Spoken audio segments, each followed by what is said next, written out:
ரஷ்யாவிடமிருந்து எண்ணெய் வாங்குறத நிறுத்தினா நம்ம இந்திய பொருளாதாரம் என்ன ஆகும்?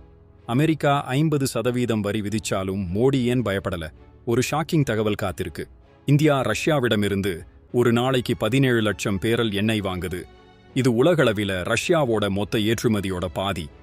ஆனா அமெரிக்கா இப்போ 50% வரி விதிச்சு ரஷ்யாவோட டீல நிறுத்துன்னு மிரட்டுது.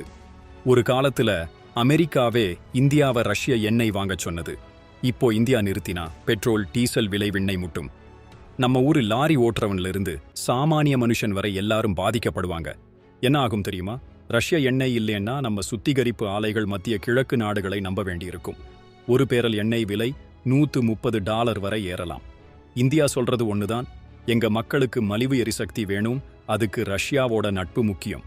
நம்ம மோடி அரசு அமெரிக்காவோட மிரட்டலுக்கு அடிபணியாம ரஷ்யாவோட நட்பை தக்க வைக்க முடிவு பண்ணிருக்கு.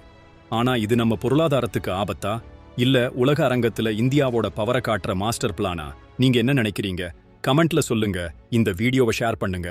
நம்ம நாடு நம்ம முடிவுன்னு சொல்ற நேரம் இது.